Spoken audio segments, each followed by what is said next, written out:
Hello, Mayor Barry. Thank you for hearing my proposal that will fix the police brutality problem in the city of Albuquerque, as well as improve the quality of life for its citizens. As you know, the police in the city of Albuquerque do not have a good reputation. Over the past 5 years, they have killed 28 people, including James Matthew Boyd, a homeless man with schizophrenia. They also have been responsible for 200 plus force accounts. I did research and found the direct cause of police brutality in the city of Albuquerque by comparing Albuquerque with other cities such as Phoenix, Denver, and New York. What my research showed is that there is a direct relation between education and police brutality rates.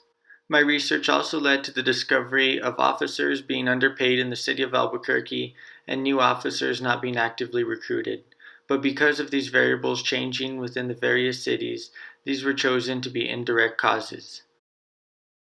The police brutality problem in the city of Albuquerque can be solved with a simple three-step plan. This three-step plan looks at both the direct and indirect causes and aims to fix the problem of police brutality in the city of Albuquerque for both the immediate and distant future.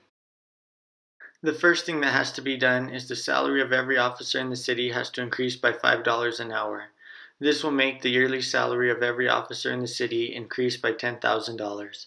This will make the job title of police officer in the city of Albuquerque more appealing to the public, and more people will begin actively trying to become a police officer.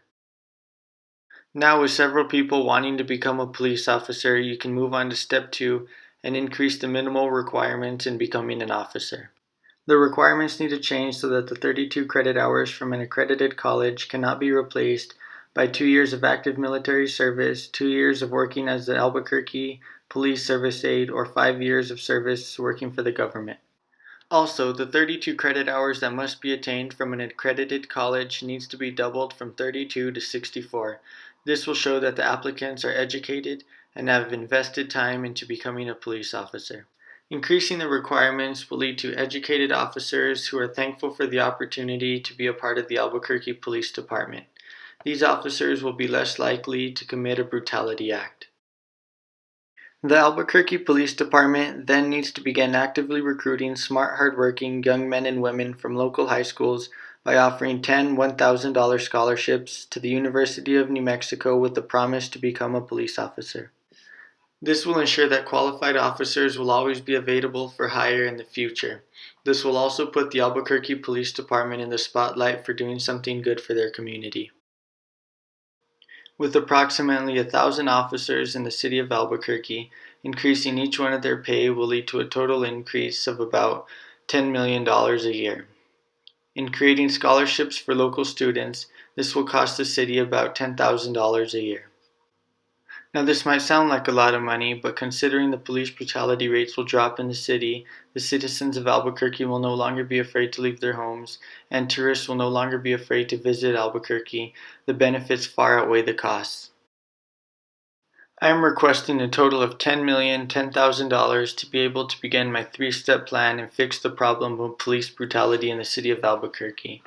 The $10 million will be used to increase officer salary in the city by $5 an hour, and the $10,000 will all be given away as scholarships to local students throughout the city who show interest in becoming a police officer.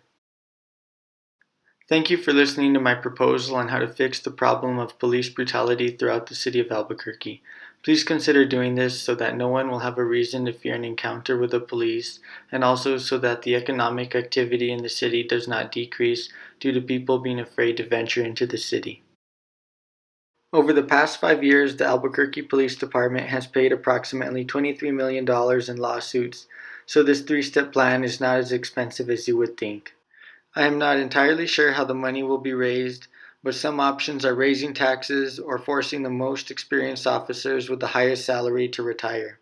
Also, there are current employees who are not suited for this new force, and a screening will need to occur in order to ensure quality police force.